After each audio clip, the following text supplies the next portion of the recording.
Hello friends, welcome back to Verma study mathematics. Friends, आज की इस वीडियो में हम मैट्रिक्स बुक जो कि बीएससी थर्ड ईयर की मैथमेटिक्स की बुक है उसके इम्पोर्टेंट क्वेश्चंस एंड वो क्वेश्चंस जो यूजुअली एमएससी एंट्रेंस में भी पूछ लिए जाते हैं उन क्वेश्चनों को डिस्कस करने जा रहे हैं। सो फ्रेंड्स, स्टार्ट करते हैं। फ्रेंड्स, इसमें हम छोटे क्वेश्चंस जो ऑब्जेक्टिव टाइप होते हैं वो और जो बड़े क्वेश्चन होते हैं यूनिवर्सिटी एग्ज़ाम में उनके बारे में डिस्कस करने जा रहे हैं। तो फ्रेंड्स, स्टार्ट करते हैं। सबसे पहले फ्रेंड्स मैं इस बुक के बारे में बता दूं। ये बुक डी आर शर्मा की है, ब्रिलियंट यानी सॉल्यूशन। सो फ्रेंड्स, स्टार्ट करते हैं। बट बुक की हालत थोड़ी ख़राब है, तो स्टार्ट करते हैं। फ्रेंड्स, बुक में टोटल 4 यूनिट्स हैं, जिसमें से हम हर यूनिट में से हमारे पास जो बड़े क्वेश्चन होते हैं उनमें चॉइस होती है। हमें दो क्वेश्चन में से एक क्वेश्चन करना होता है। बट मैं आपको एक ओवरऑल व्यू दे दूंगा बुक का कि कौन से इंपॉर्टेंट क्वेश्चन से टॉपिक्स हैं एंड किनको आपको डेफिनेटली करना है और किनको आप स्किप कर सकते हैं। तो फ्रेंड्स, वीडियो में बने रहना। स्टार्ट करते हैं। फ्रेंड्स, ये हमारे टोटल 8 चैप्टर हैं। तो फ्रेंड्स, स्टार्ट करते हैं। फ्रेंड्स, मैं आपको बता दूँ, जो ये फर्स्ट चैप्टर है एंड द सेकेंड चैप्टर है, इनको आप स्किप मत करना। ये पूरी बुक का बेस है। अगर आप मैथमेटिक्स में हायर स्टडी में जाना चाहते हैं तो इन फर्स्ट 2 चैप्टर को ध्यान से देखना। ये मैट्रिक्स का बेसिक है। First, definitions, equality of matrix and ये डेफिनेशंस। फ्रेंड्स, जो हमारा एमएससी का एंट्रेंस एग्जाम होता है उसमें डायगोनल मैट्रिक्स, स्केलर मैट्रिक्स क्या होती है, unitary matrix, upper triangular, lower triangular, idempotent, nilpotent, involutory. Friends, इस तरह के जो क्वेश्चन होता है, हर साल एक क्वेश्चन होता है। तो फ्रेंड्स, अगर आप एमएससी का एंट्रेंस भी देना चाहते हैं या फिर जो यूनिवर्सिटी एग्जाम के ऑब्जेक्टिव क्वेश्चंस भी होते हैं उनमें भी इनमें से एक क्वेश्चन जरूर बनता है या फिर इनकी डेफिनेशंस पूछ ली जाती है।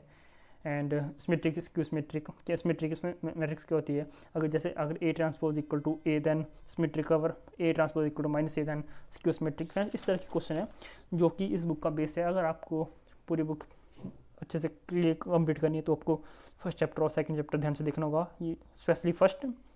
सो फ्रेंड्स, ये था इसमें से। एंड इम्पोर्टेंट है इसमें से वो है कि कई बार क्वेश्चन बन जाता है इसमें से कि अभी आगे वैसे तो कि express the matrix as the sum of symmetric and skew symmetric, और जैसे हम आगे डिस्कस करेंगे हर्मिशन मैट्रिक्स और skew hermitian matrix. So friends, आपको इस टाइप के क्वेश्चंस करने हैं और ये बिल्कुल इजी है, +2 लेवल के हैं। +2 में भी आप इस तरह के क्वेश्चन देखते थे, जैसे कॉन्जुगेट मैट्रिक्स क्या होता है, और फिर ट्रांजुगेट या फिर ट्रांजुगेट क्या होता है, हर्मिशन मैट्रिक्स क्या होती है, स्क्यू हर्मिशन मैट्रिक्स क्या होती है। जैसे hermitian A equal to A theta, that is A transpose का, और उसका भी वो कॉम्प्लेक्स कंजुगेट ले लेते हैं। तो अगर वो इक्वल रहते तो हर्मिशन मैट्रिक्स है, अगर वो नेगेटिव साइन यही होता तो स्क्यू हर्मिशन है। फ्रेंड्स, इस टाइप के क्वेश्चन इस चैप्टर में से बनते हैं, और अगर आप फर्स्ट चैप्टर करते हैं तो इसका आपकी बेसिक भी हो जाएगा। और इंपॉर्टेंट क्वेश्चन जैसे sum of skew symmetric and Hermitian के बारे में, या फिर p + i q, इस टाइप के क्वेश्चन इस चैप्टर से बनते हैं। फ्रेंड्स, इसके अलावा जैसे ये मैंने बता रहा था आपको, रियल एंड अगर स्क्यू सिमेट्रिक एंड अगर ये पी और क्यू के बारे में पूछे तो इस टाइम में भी आप इसमें देखना।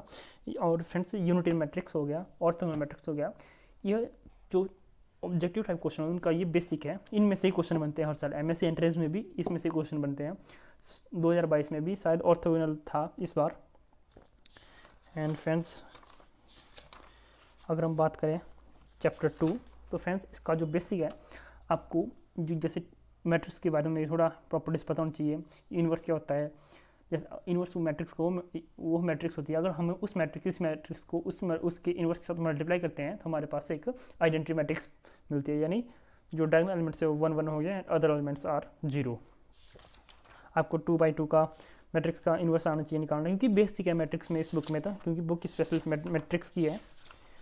इसके अलावा आपको 3 by 3 का ये इन्वर्स आना चाहिए बाय एलिमेंट्री ऑपरेशन। फ्रेंड, इसमें से क्वेश्चन डेफिनेटली बन जाता है इस यूनिवर्सिटी एग्जाम में भी।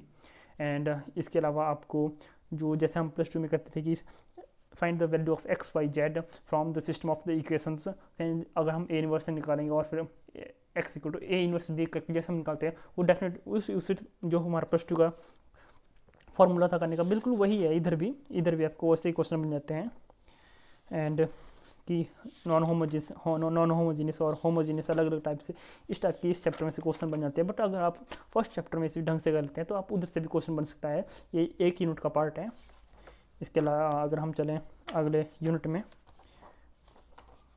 जो कि है रैंक में, फ्रेंड्स ये भी इस बुक का एक वेरी इंपॉर्टेंट टॉपिक है, रैंक ऑफ मैट्रिक्स।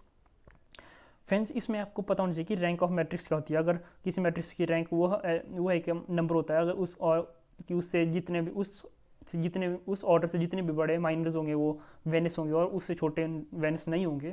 फ्रेंड्स इस ऐसा एक नंबर होता है। और जो एक की पॉइंट इसके बारे में ये है कि जो रैंक ऑफ मैट्रिक्स है वो हमेशा स्क्वायर मैट्रिक्स की होती है। अगर हमारे पास कोई रेक्टेंगुलर मैट्रिक्स है तो उसमें जो मैक्सिमम पॉसिबल स्क्वायर मैट्रिक्स बन सकती है, रैंक ऑफ मैट्रिक्स उसी ऑर्डर की मैक्सिमम हो सकती है या फिर उतनी या फिर उससे छोटी ही होगी। तो फ्रेंड्स ये इसका थोड़ा की पॉइंट था। और अगर किसी का हमने रैंक निकालनी तो हम उसका डिटर्मिनेंट निकाल लेते हैं। अगर डिटर्मिनेंट जिस ऑर्डर का डिटर्मिनेंट वेनिस नहीं होता है हाईएस्ट, वो उसकी मैट्रिक्स की रैंक होती है। फ्रेंड्स वेरी इजी है। अगर आपके पास एग्जाम में ऑब्जेक्टिव टाइम में आता है तो आप जरूरी नहीं है कि अगर जैसे आंसर ही निकालना हो कि है रैंक कितनी है, अगर डेफिनेट 1 2 3 ऐसे पूछा हो तो आप किसी मेथड से कर सकते हैं। अगर हम इसके काफ़ी मेथड हैं। एंड फ्रेंड्स ये था इसमें रैंक के बारे में।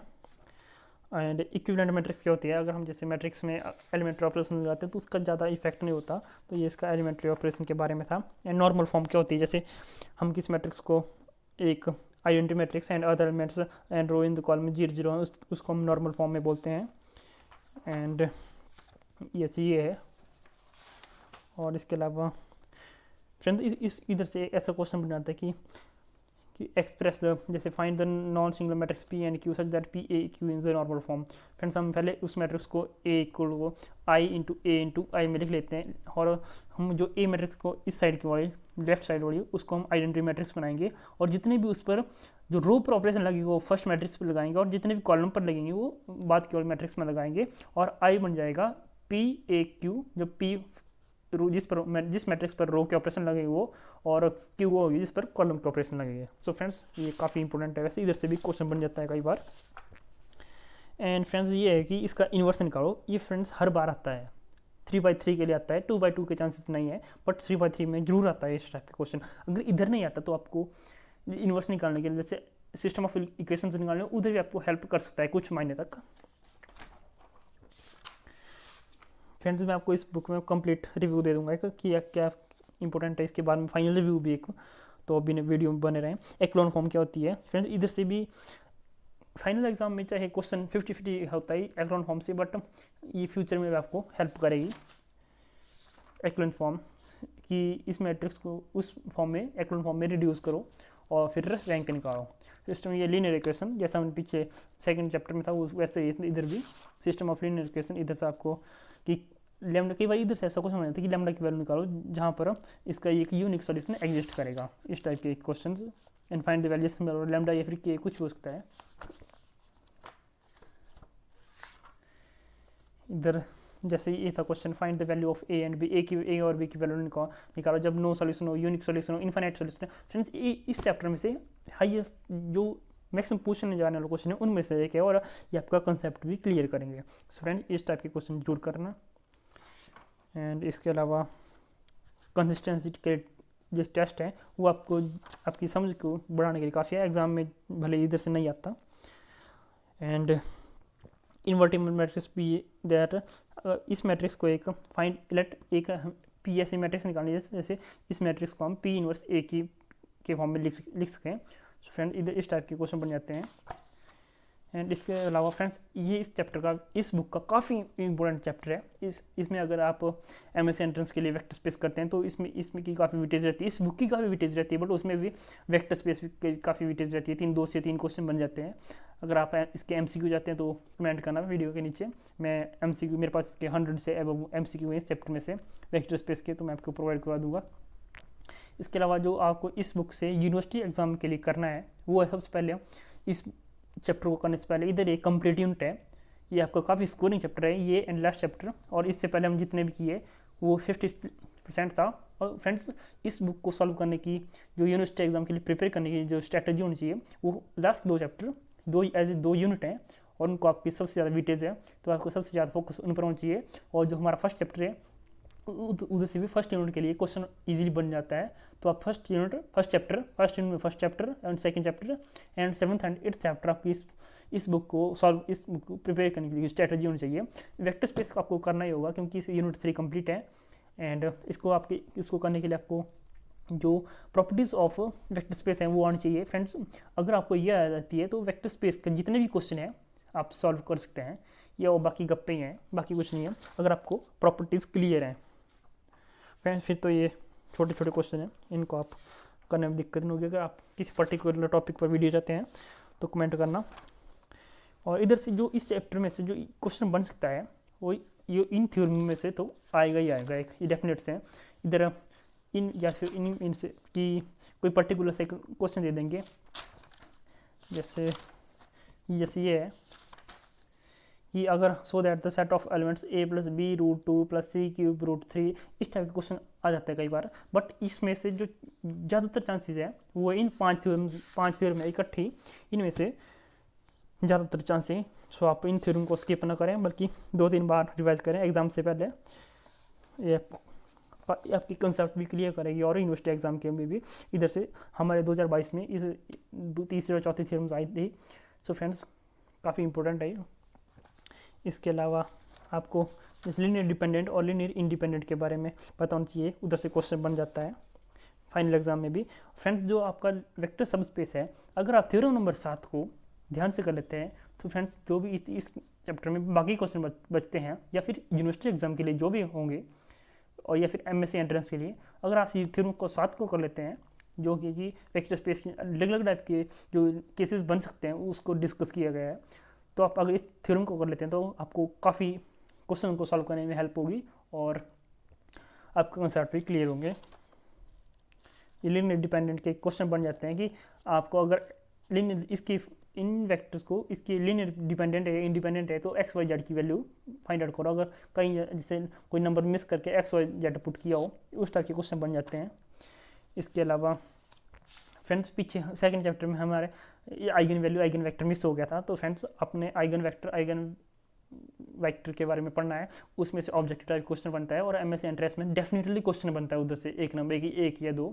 तो आपको उसकी प्रॉपर्टीज़ जैसे sum of eigen value equal to trace, that is diagonal element का सम, और अगर हम प्रोडक्ट करें आइगन वैल्यूज़ का जो, तो उस मैट्रिक्स का जो डिटर्मिनेंट होगा उसके इक्वल होगा। तो फ्रेंड्स ये आपको क्लियर होना चाहिए। एंड ये मिस हो गया था। जैसे ही क्वेश्चन है, काफ़ी इंपॉर्टेंट क्वेश्चन होते हैं इस टाइप के कि वेक्टर को उसकी फॉर्म में शो करो, प्रूव दैट के क्वेश्चन होते हैं, काफ़ी इंपॉर्टेंट होते हैं। एंड फ्रेंड्स, इस चैप्टर में से मैंने आपको बता दिया कि थ्योरम्स आपको मेन करनी है और कुछ स्पेशल क्वेश्चन होते हैं जैसे लीनियर डिपेंडेंट के, लीनियर इंडिपेंडेंट के कि शो करो, शो प्रूव दैट की, या फिर इस टाइप के क्वेश्चन इस चैप्टर में से बन जाते हैं। अगर हम कुछ मोटा मोटा बताएं तो जैसे ये क्वेश्चन है लीनियर डिपेंडेंट इंडिपेंडेंट का, या रिलेटिव इसकी कोऑर्डिनेट वेक्टर निकालो। फ्रेंड्स, कोऑर्डिनेट वेक्टर वाला वेरी वेरी इंपॉर्टेंट है इस चैप्टर में से भी। अगर हम बात करें लास्ट चैप्टर की और लास्ट यूनिट की, तो फ्रेंड्स ये काफ़ी स्कोरिंग है। आप इसको करने के लिए आपको पहले लीनियर ट्रांसफॉर्मेशन है उसकी डेफिनेशंस पता होनी चाहिए फ्रेंड्स, कि लीनियर ट्रांसफॉर्मेशन क्या है, उसकी प्रॉपर्टीज़ है, जैसे 2 प्रॉपर्टीज़ ये आपको पता होनी चाहिए।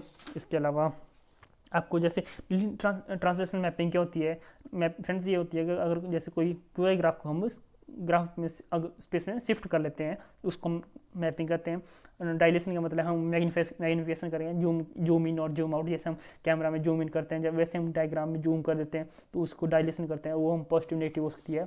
अगर जैसे हमारे पास कोई किसी नंबर जैसे नंबर 20 है, अगर हम उसको 0.1 से मल्टीप्लाई करते हैं हमारा तो आंसर 2 बन जाएगा, और अगर 20 को हम 10 से मल्टीप्लाई करते तो 200 बन जाएगा। तो इस टाइप की मैग्नीफिकेशन या फिर मैग्नीफिकेशन जूम आउट या जूम इन इस टाइप में होता है ये।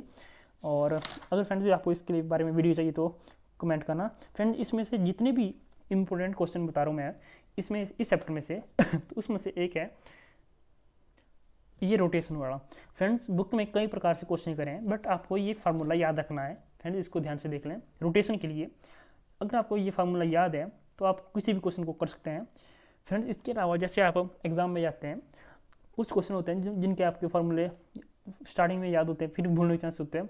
तो फ्रेंड्स, मेरी एडवाइस ये रहेगी कि आप लास्ट पेज पर फर्स्ट एक रफ बना के उधर नोट आउट कर लें एग्ज़ाम स्टार्ट होने से पहले, क्योंकि आप जैसे एग्ज़ाम बढ़ता है तो कुछ फार्मूला हो सकता है भूल सकते हैं जो अपने ज़्यादा क्लियर नहीं हो।